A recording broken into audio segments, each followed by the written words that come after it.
ओम नमो भगवते वासुदेवाय।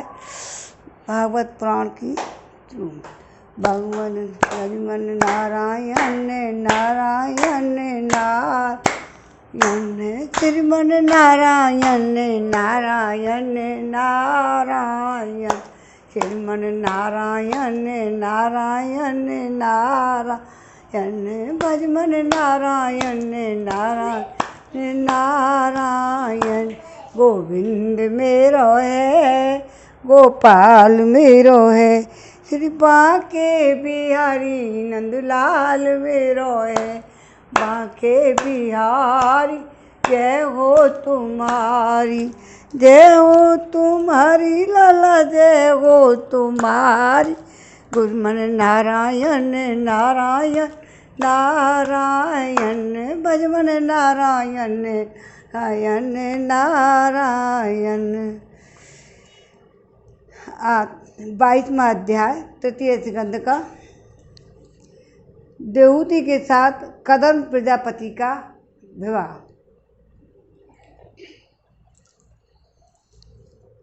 श्री मैत्री जी कहते हैं, हे विदुर जी, इस प्रकार कदम्ब जी ने मुनि के संपूर्ण गुणों और कर्मों की श्रेष्ठता का वर्णन किया। मनु जी ने संपूर्ण गुणों और कर्मों की श्रेष्ठता का वर्णन किया तो उन्होंने उन निवृत्ति परायण मुनि से कुछ सोचा कर कहा। मनु जी ने कहा, हे मुने, वेद मूर्ति भगवान ब्रह्मा ने अपने वेद में विग्रह की रक्षा के लिए तप विद्या और योग से संपन्न तथा विषयों में अनासक्त आप ब्राह्मणों को अपने मुख से प्रकट किया है। फिर उन सहस्त्र चरणों वाले विराट पुरुष ने आप लोगों की रक्षा के लिए ही अपनी सहस्त्रों भुजाओं से हम क्षत्रियों को उत्पन्न किया है। इस प्रकार ब्राह्मण उनके हृदय और क्षत्रिय शरीर कहलाते हैं। अतः एक ही शरीर से संबंध होने के कारण अपनी अपनी और एक दूसरे की रक्षा करने वाले उन ब्राह्मण और क्षत्रियों की वास्तव में श्री हरि ही रक्षा करते हैं, जो समस्त कार्य कारण रूप होकर भी वास्तव में निर्विकार हैं। आपके दर्शन मात्र से ही मेरे सारे संदेह दूर हो गए, क्योंकि आपने मेरी प्रशंसा की मुझसे स्वयं ही प्रजा पालन की इच्छा वाले राजा के धर्मों का बड़े प्रेम से निरूपण किया है। आपका दर्शन जितेंद्रिय पुरुषों को बहुत दुर्लभ है। मेरा बड़ा भाग्य है जो मुझे आपका दर्शन हुआ। मैं आपके चरणों की मंगलमयी रज अपने सिर पर चढ़ा कर सका। मेरे भाग्योदय से ही आपने मुझे राजधर्मों की शिक्षा देकर मुझ पर महान अनुग्रह किया है, और मैंने भी शुभ प्रारब्ध का उदय होने से ही आपकी पवित्र वाणी कान खोलकर सुनी है। हे मुने, इस कन्या के स्नेहवश मेरा चित्त बहुत चिंताग्रस्त हो रहा है। अतः मुझको दीन की यह प्रार्थना आप कृपा पूर्वक सुने। यह मेरी कन्या जो प्रियव्रत उत्तानपाद की बहन है, अवस्था, शील और गुण आदि में अपने योग्य पति पाने की इच्छा रखती है।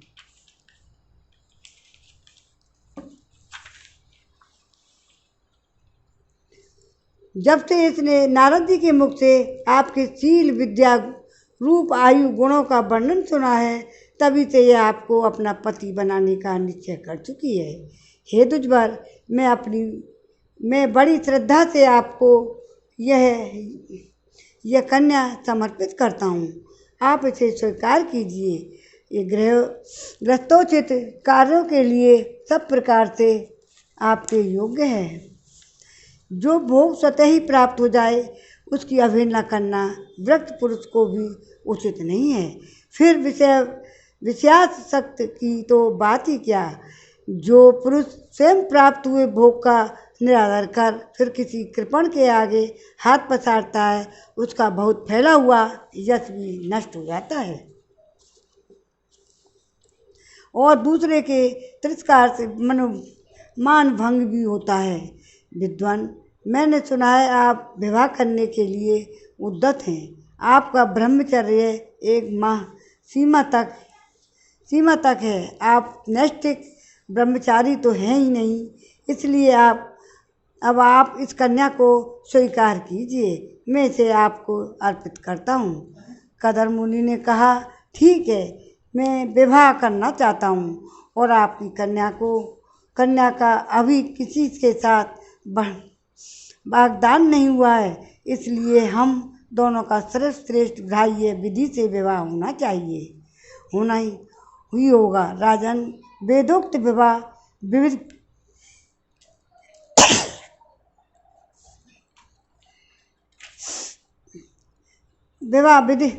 विधियों से प्रसिद्ध जो ब्रह्मयामी है और इत्यादि मंत्रों से बताया हुआ काम संतानोत्पादन मनोरथ है, वह आपकी इस कन्या के साथ हमारा संबंध होने से सफल होगा। भला जो अपनी अंग कांति से आभूषण आदि शोभा को भी तिरस्कृत कर रही है, आपकी उस कन्या का कौन आदर ना करेगा। एक बार यह अपनी महल की छत पर गेंद खेल रही थी। गेंद के पीछे इधर उधर दौड़ने के कारण इसके नेत्र चंचल हो रहे थे तथा पैरों के पाजेब मधुर झनकार करते जाते थे। उस समय इसे देखकर विश्वावसु गंधर्व मोहवश अचेत होकर अपने विमान से गिर पड़ा था। वही इस समय यहाँ स्वयं आकर प्रार्थना कर रही है। ऐसी अवस्था में कौन समझदार पुरुष इसे स्वीकार न करेगा। यह तो साक्षात आप महाराज स्वयं मनु की दुलारी कन्या उत्तानपाद की प्यारी बहन है तथा यह रमणियों में रत्न के समान है। जिन लोगों ने कभी श्री लक्ष्मी जी के चरणों की उपासना नहीं की है, उन्हें तो इसका दर्शन भी नहीं हो सकता। अतः मैं आपकी इस साध्वी कन्या को अवश्य स्वीकार करूँगा, किंतु एक शर्त के साथ। जब तक इसके संतान ना हो जाएगी तब तक मैं गृहस्थ धर्मानुसार इसके साथ रहूँगा। इसके बाद भगवान के बताए हुए संन्यास प्रधान हिंसा रहित क्षम दमादि धर्मों को ही अधिक महत्व दूंगा, जिनसे इस विचित्र जगत की उत्पत्ति हुई है, जिनमें यह लीन हो जाता है, जिनके आश्रय से यह स्थित है। मुझे तो वे प्रजापतियों के भी पति भगवान श्री अनंत ही सबसे अधिक मान्य हैं। मैत्री जी कहते हैं, प्रचंड धनुर्धर विदुर कदम्ब जी ने केवल इतना ही कह सके, फिर वे हृदय में भगवान कमलनाभ का ध्यान करते हुए मौन हो गए। उस समय उनके मंद हास्य युक्त मुख कमल को देखकर देवहूति का चित्त लुभा गया। मनु जी ने देखा कि इस संबंध में महारानी शत्रुपा और राजकुमारी जी की स्पष्ट अनुमति है, अतः उन्होंने अनेक गुणों से संपन्न कदम्ब जी को उन्हीं के समान गुणवती कन्या का प्रसन्नतापूर्वक दान कर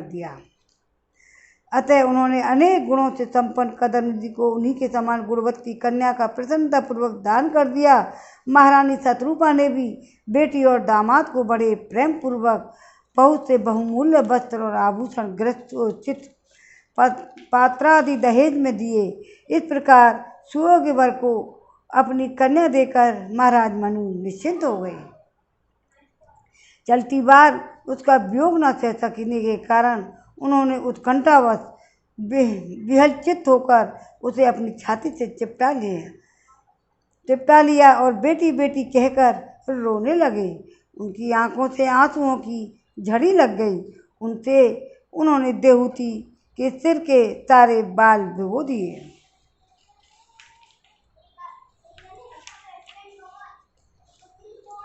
फिर वे मुनिवर कदम्ब से पूछकर उनकी आज्ञा ले रानी के सहित रथ पर सवार हुए और अपने सेवकों सहित ऋषिकुल सेवित सरस्वती नदी के दोनों तीरों पर मुनियों के आश्रम की शोभा देखते हुए अपनी राजधानी में चले गए। श्रीमन नारायण नारायण नारायण भजमन नारायण नारायण नारायण गोविंद मेरो है गोपाल मेरो है श्री बांके बिहारी नंदलाल मेरो है बांके बिहारी जय हो तुम्हारी। हे प्रभु, आपकी लीला अति न्यारी है। जब ब्रह्मवर्त की प्रजा को यह समाचार मिला कि इसके स्वामी आ रहे हैं तब वो अत्यंत आनंदित होकर स्तुति गीत और गाजे बाजे के साथ अगवानी करने के लिए ब्रह्मावर्त की राजधानी से बाहर आए। सब प्रकार की संपदाओं से युक्त वैष्मती नगरी मनु जी की राजधानी थी। यहाँ पृथ्वी के रसातल से आने के पश्चात शरीर कपाते समय श्री बराह भगवान के रोम झड़कर गिरे थे। वह रोम ही निरंतर हरे भरे रहने वाले कुश और काश हुए, जिनके द्वारा मुनियों ने यज्ञ में विघ्न डालने वाले दैत्यों का तिरस्कार कर भगवान यज्ञ पुरुष की यज्ञों द्वारा आराधना की है। महाराज मनु ने भी श्री बराह भगवान से भूमि रूप निवास स्थान प्राप्त होने पर इसी स्थान पर कुश और खास की बहिर चटाई बिछाकर श्री यज्ञ भगवान की पूजा की। बोल श्री हरि भगवान की जय। जिस वैष्मतीपुरी में मनु जी ने निवास करते थे, उसमें पहुंचकर उन्होंने अपने तितापनाशक भवन में प्रवेश किया। वहाँ अपनी भार्या और संतति के साथ सहित वे धर्म अर्थ काम मोक्ष अनुकूल भोगों की भोगने लगे। प्रातः काल होने पर गंधर्वगण अपनी स्त्रियों के सहित उनका गुणगान करते थे, किंतु मनु जी उसमें आसक्त न होकर प्रेम पूर्ण हृदय से श्री हरि की कथाएं ही सुना करते थे। वे इच्छानुसार भोगों का निर्माण करने में कुशल थे, किंतु मननशील और भगवत परायण होने के कारण भोग उन्हें किंचित भी विचलित नहीं कर पाते थे।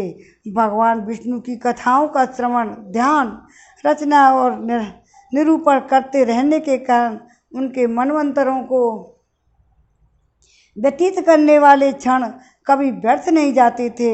इस प्रकार अपनी जागृत आदि दिन तीनों अवस्थाओं अथवा तीनों गुणों को अभिभूत करके उन्होंने भगवान वासुदेव के कथा प्रसंग में अपनी मनवंतर के 71 चतुर्युग पूरे कर दिए। व्यास नंदन विदुर जी, जो पुरुष श्री हरि के आश्रित रहता है उसे शारीरिक, मानसिक, दैविक, मानसिक अथवा भौतिक दुख किस प्रकार का कष्ट पहुंचा सकते हैं।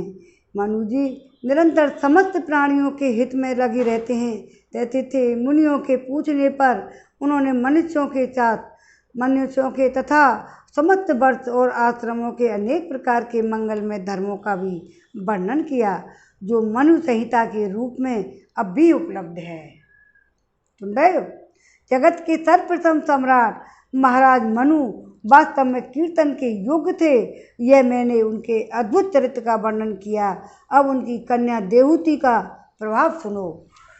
श्रीमन नारायण नारायण नारायण, भजमन नारायण नारायण नारायण, श्रीमन नारायण नारायण नारायण, अरे भजमन नारायण नारायण नारायण, श्रीमन नारायण नारायण नारायण।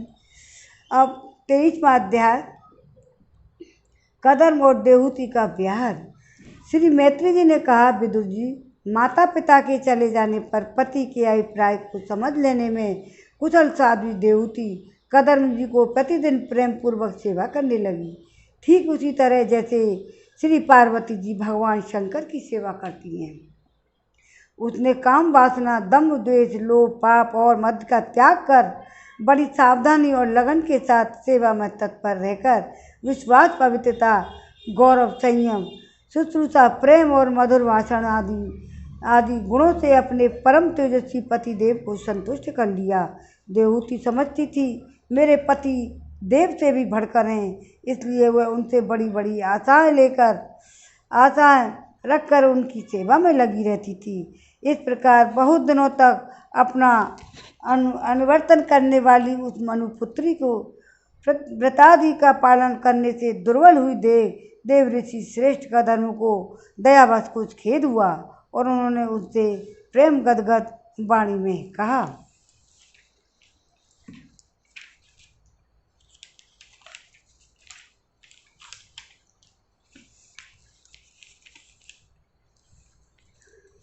कदम्बी बोले, मनुनंदिनी, तुमने मेरा बड़ा आदर किया है। मैं तुम्हारी उत्तम सेवा और परम भक्ति से बहुत संतुष्ट हूँ। सभी देहधारियों को अपना शरीर बहुत प्रिय तथा आदर की वस्तु होता है, किंतु तुमने मेरी सेवा के आगे उसके क्षीण होने की भी कोई परवाह नहीं की। अतः अपने धर्म का पालन करने से रहने से मुझे तप समाधि उपासना और योग के द्वारा जो भय और शोक से रहित भगवत प्रसाद स्वरूप विभूतियाँ प्राप्त हुई हैं, उन पर मेरी सेवा के प्रभाव से अब तुम्हारा भी अधिकार हो गया है। मैं तुम्हें दिव्य पृथ्वी प्रदान करता हूँ, उसके द्वारा तुम उन्हें देखो। अन्य जितने भी भोग हैं वे तो भगवान श्री हरि के हैं। हरि के भ्रकुटी विलास मात्र से नष्ट हो जाते हैं, अतः वे इनके आगे कुछ भी नहीं है। तुम मेरी सेवा से कृतार्थ हो गई हो। अपने पति व्रत धर्म का पालन करने से तुम्हें ये दिव्य भोग प्राप्त हो गए हैं। तुम इन्हें भोग सकती हो। हम राजा हैं, हमें सब कुछ सुलभ है। इस प्रकार अभिमान आदि विकार हैं, उनके रहते हुए मनुष्यों को इन दिव्य भोगों की प्राप्ति होनी कठिन है। कदम्ब के इस प्रकार कहने से अपने पतिदेव की संपूर्ण योग माया और विद्याओं में कुशल जानकर उस अबला की सारी चिंता जाती रही। उसका मुख किंचित संकोच भरी चितवन और मधुर मुस्कान में ही खिल उठा। वह विनय और प्रेम से गदगद वाणी में इस प्रकार कहने लगी। अब देवती ने कहा, हे दुर्श्रेष्ठ स्वामी, मैं यह जानती हूँ कि आप कभी निष्फल न होने वाली योग शक्ति त्रिगुणात्मक माया पर अधिकार रखने वाली आपको ये सब ऐश्वर्य प्राप्त है, किंतु प्रभु, आपने विवाह के समय जो प्रतिज्ञा की थी वह गर्भधान होने तक मैं तुम्हारे साथ ग्रस्त सुख का उपभोग करूँगा, उसकी अब पूर्ति होनी चाहिए, क्योंकि श्रेष्ठ पति के द्वारा संतान प्राप्त होना पतिव्रता स्त्री के लिए महान लाभ है। हम दोनों के समागम से ये शास्त्र के अनुसार जो कर्तव्य हैं उसका आप उपदेश दीजिए। उपटन, गंध, भोजन आदि उपयोगी सामग्रियाँ भी जुटा दीजिए, जिससे मिलन की इच्छा से अत्यंत दीन दुर्बल हुआ मेरा यह शरीर आपके अंग संग के योग्य हो जाए, क्योंकि आपकी ही बढ़ाई हुई कामदेव वेदना से मैं पीड़ित हो रही हूँ। स्वामी, इस कार्य के लिए एक उपयुक्त भवन तैयार हो जाए, इसका भी विचार कीजिए। मैत्री जी कहते हैं, विदुर जी, कदम्ब मुनि ने जब अपनी प्रिया की इच्छा पूर्ण करने के लिए उसी समय योग में स्थित होकर एक विमान रचा जो इच्छा अनुसार सर्वत्र जा सकता था। यह विमान सब प्रकार के इच्छित भोग सुख प्रदान करने वाला, अत्यंत सुंदर, सब प्रकार के रत्नों से युक्त, सब संपत्तियों को उत्तरोत्तर वृद्धि से संपन्न, मणिमय खम्भों से सुशोभित था। वह सभी ऋतुओं में सुखदायक था और उसमें जहाँ वहाँ सब प्रकार की दिव्य सामग्रियाँ रखी हुई थी तथा उसे चित्र विचित्र रेशमी झंडियों और पताकाओं से खूब सजाया गया था, जिन पर भ्रमरगण मधुर गुंजार कर रहे थे। ऐसे रंग बिरंगे पुष्पों की मालाओं से, अनेक प्रकार के सूती और रेशमी वस्त्रों से वह अत्यंत शोभायमान हो रहा था। एक बार फिर ऊपर बनाए और वे कमरों में अलग अलग रखी हुई सैयाँ, पलंग, पंखे, आसनों के कारण वह बड़ा सुंदर जान पड़ता था।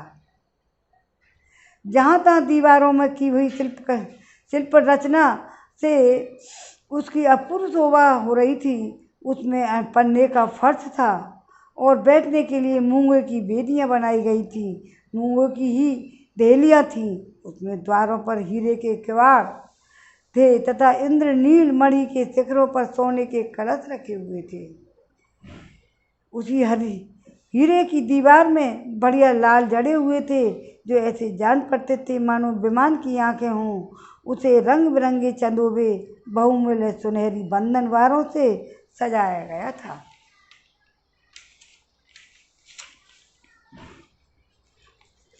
उस विमान में जहाँ तहाँ कृत्रिम और हंस और कबूतर आदि पक्षी बनाए गए थे, वे बिल्कुल सजीव से मालूम पड़ते थे।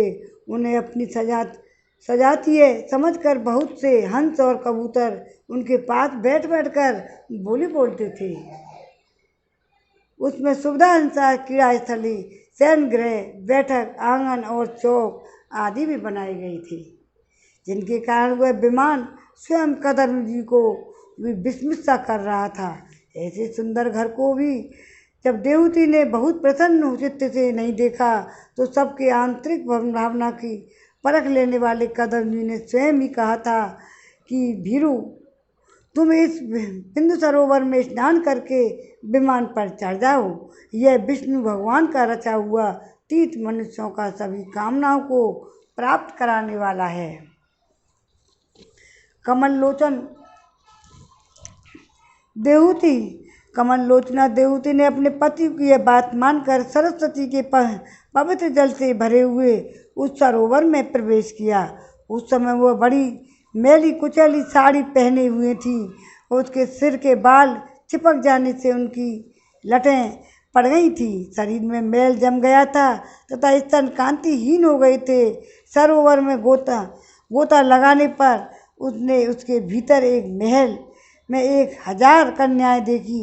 वे सभी किशोर अवस्था में थीं और उनके शरीरों से कमल की सी गंध आती थी। देवती को देखते ही वे सब स्त्रियां सहसा खड़ी हो गईं और हाथ जोड़कर कहने लगी, हम आपकी दासियां हैं, हमें आज्ञा दीजिए, आपकी क्या सेवा करें। विदुर जी, तब स्वामिनी को संपन्न देने वाली उन रमणियों ने बहुमूल्य मसालों और गंध आदि से मिश्रित जल के द्वारा मनस्विनी देवती को स्नान कराया तथा उन्हें नवीन नवीन वस्त्र, निर्मल वस्त्र पहनने को दिए। फिर उन्होंने बहुत मूल्य के बड़े सुंदर और कांति में आभूषण, सर्वगुण संपन्न भोजन, पीने के लिए अमृत के समान स्वादिष्ट आसव प्रस्तुत किए। जब देवती ने दर्पण में अपना प्रतिबिंब देखा तो उसे मालूम हुआ कि वह भांति भांति के सुगंधित फूलों के हारों से भूषित है। स्वच्छ वस्त्र धारण किए हुए उसके शरीर भी निर्मल और कांतिमान हो गया है तथा उन कन्याओं ने बड़े आदरपूर्वक उसका मांगलिक श्रृंगार किया। उसे सिर से स्नान कराया गया है। स्नान के पश्चात अंग अंग में सब प्रकार के आभूषण सजाए गए हैं तथा उसके गले में हार हुमेल, हाथों से कंगन और पैरों में छमछमाते हुए सोने के पाजेब सुशोभित हैं। कमर में पड़ी हुई सोने की रत्न जटित करधनी से, बहुमूल्य मणियों के हार से और अंग अंग में लगे हुए कुमकुम आदि मंगल द्रव्यों से उसकी अपूर्व शोभा हो रही है। उसका मुख सुंदर दंतावली, मनोहर भुएं, कमल की कली से स्पर्धा करने वाले प्रेम कटाक्ष समय, सुंदर नेत्र, नीली अलकावली से बड़ा ही सुंदर जान पड़ता है।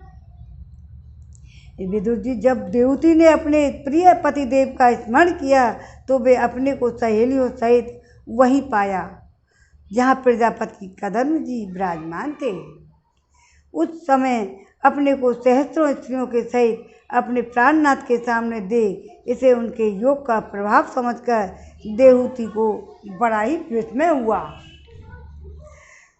शत्रु विजयी विदुर, जब कदम जी ने देखा देवती शरीर स्नान करने से अत्यंत निर्मल हो गया है और विवाह काल से पूर्व उसका जैसा रूप था उसी रूप में को पाकर अपूर्व शोभा से संपन्न हो गई है। उसका सुंदर वक्ष स्थल चोली से ढका हुआ है। हजारों विद्याधारी धनियाँ उसकी सेवा में लगी हुई हैं और उसके शरीर पर बढ़िया बढ़िया वस्त्र शोभा पा रहे हैं। तब उन्होंने बड़े प्रेम से उसे विमान पर चढ़ाया। उस समय अपनी प्रिया के प्रति अनुरक्त होने पर कदम जी की महिमा मन और इंद्रियों पर प्रभुता कम नहीं हुई। विद्याधारियाँ उनके शरीर की सेवा कर रही थीं। खिले हुए कुमुद के फूलों से श्रृंगार करके अत्यंत सुंदर बने हुए थे, जो विमान पर इस प्रकार शोभा पा रहे थे मानो आकाश में तारागण घिरे हुए चंद्रदेव विराजमान हों। उस विमान पर निवास कर उन्होंने दीर्घ काल तक कुबेर जी के समान मेरु पर्वत घाटियों में विहार किया। वे घाटियाँ 8 लोकपालों की विहार भूमि हैं। इनमें कामदेव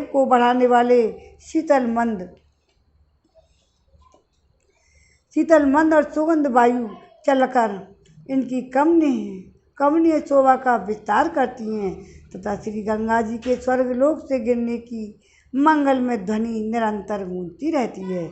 उस समय भी दिव्य विद्याधारियों का समुदाय उनकी सेवा में उपस्थित था और सिद्धगण वंदना किया करते हैं। इसी प्रकार प्राणी प्रिया देहूति के साथ उन्होंने वैश्रम्भक, सुरसन, नंदन, पुष्पभद्र और चैत्ररथ आदि अनेकों देवदानों का मानस सरोवर में अनुराग पूर्वक विहार किया और उस कांतिमान इच्छा अनुसार सभी लोकों में विचरते हुए कदम जी विमान विहारी देवताओं से भी आगे बढ़ गए। विदुर जी, जिन्होंने भगवान की व्यवहारी पवित्र पाद पद्मों का आश्रय लिया है, उन धीर पुरुषों के लिए कौन सी वस्तु या शक्ति दुर्लभ है। इस प्रकार महायोगी कदम जी यह सारा भूमंडल जो दीप वर्ष आदि की विचित्र रचना के कारण बड़ा ही आश्चर्य में प्रतीत होता है और अपनी प्रिया को देखकर अपने आश्रम को लौट आए। फिर उन्होंने अपने को 9 रूपों में विभक्त कर दिया। रति सुख के लिए अत्यंत उत्सुक मनु कुमारी देवती की आनंदित करते हुए उसके साथ बहुत वर्षों तक विहार किया, किंतु उनका इतना लंबा समय एक मुहूर्त के समान बीत गया। उस विमान में रति सुख को बढ़ाने वाली बड़ी सुंदर सैया का आश्रय ले अपने परम रूपवान प्रियतम के साथ रहती हुई देवती इतना काल कुछ भी ना जान पड़ा और इस प्रकार कामाशक्त दंपति को अपनी योग बल से सैकड़ों वर्षों तक विहार करते हुए भी वह काल बहुत थोड़े समय में ही सम्मान निकल गया। आत्मज्ञानी कदम जी सब प्रकार से संकल्पों को जानते थे।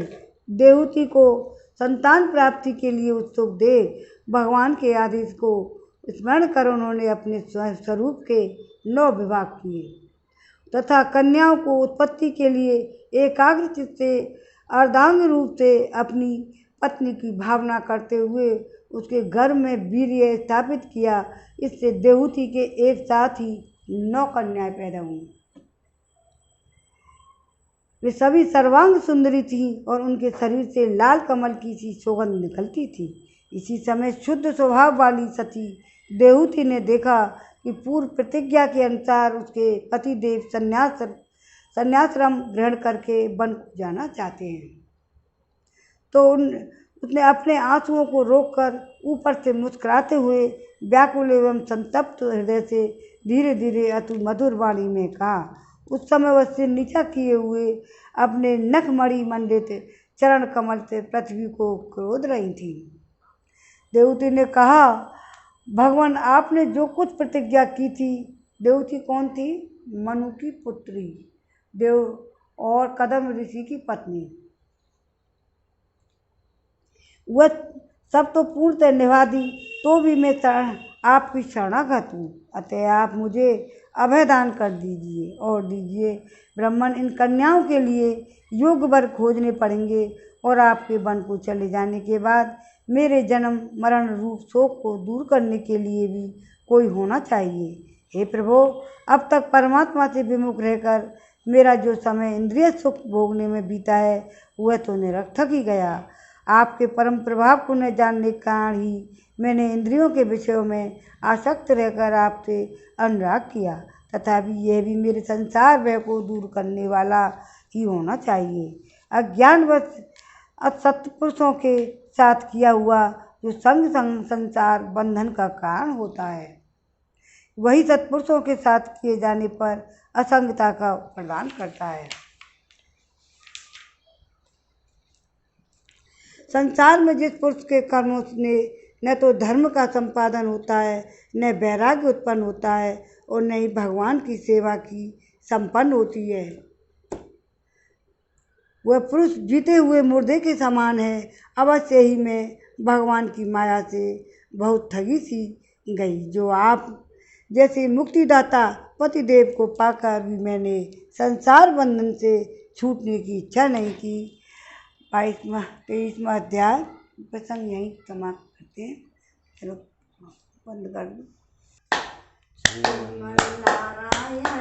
नारायण नारायण नारायण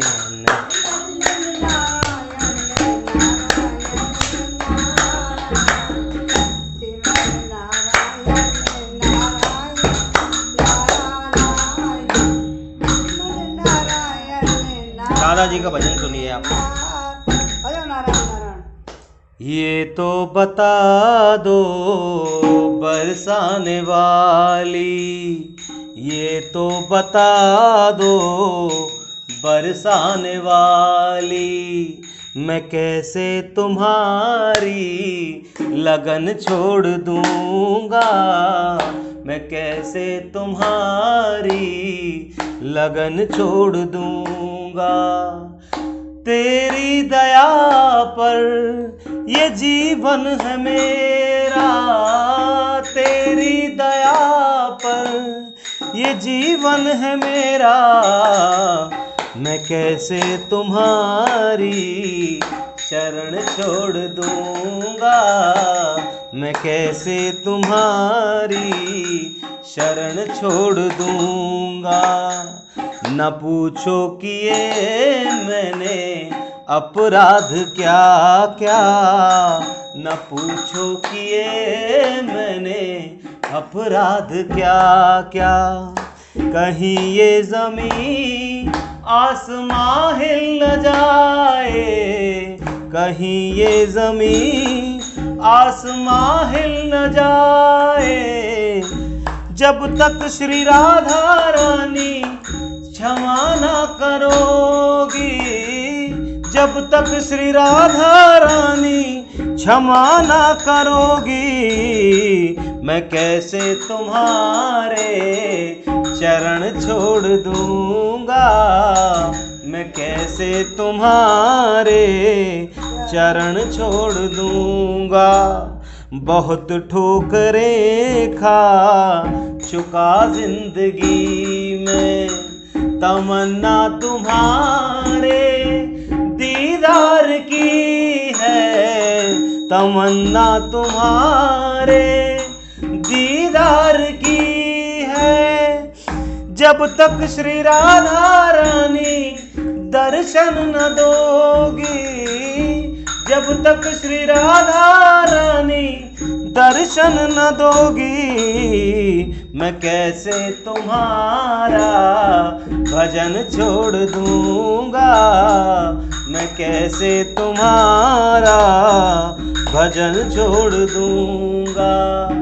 तारो न तारो मर्जी तुम्हारी, तारो न तारो मर्जी तुम्हारी, लेकिन मेरी आखिरी बात सुन लो, लेकिन मेरी आखिरी बात सुन लो।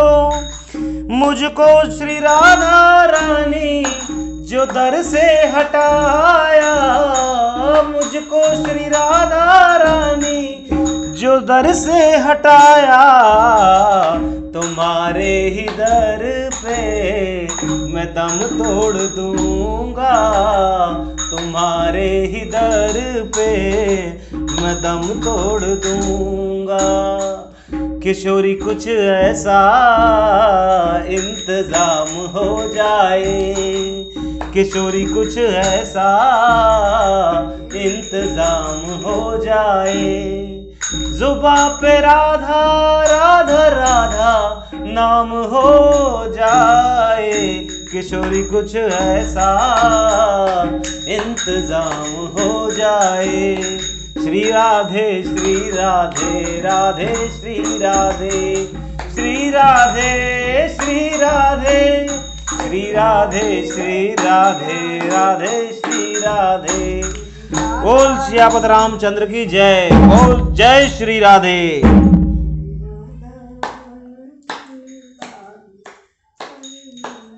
चलो अब भागवत। श्री भागवत भगवान की है आरती, पापियों को पाप से है तारती। श्री भागवत भगवान की है आरती, पापियों को पाप से है तारती। ये अमर ग्रंथ, ये मुख्य पंथ, ये पंचम वेद निराला, नव ज्योति जगाने वाला। ये अमर ग्रंथ, ये मुख्य पंथ, ये पंचम वेद निराला, नव ज्योति जगाने वाला। हरिदान यही, वरदान यही, जग की मंगल ये आरती, पापियों को पाप से है तारती। श्री भागवत भगवान की है आरती, पापियों को पाप से है तारती। ये शांति गीत पावन पुनीत सा, शोक मिटाने वाला, हर दरस दिखाने वाला है। सुख करनी है दुख हरनी, मधुसूदन की आरती, पापियों को पाप से है तारती। श्री भागवत भगवान की है आरती, पापियों को पाप से है तारती। ये मधुर बोल जग पंद खोल, सन्मार्ग दिखाने वाला, बिगड़ी को बनाने वाला। श्री राम यही, घनश्याम यही, प्रभु की महिमा की आरती, पापियों को पाप से है तारती। श्री भागवत भगवान की है आरती, पापियों को पाप से है तारती। ओम नमो भगवते वासुदेवाय। जय श्री कृष्णा।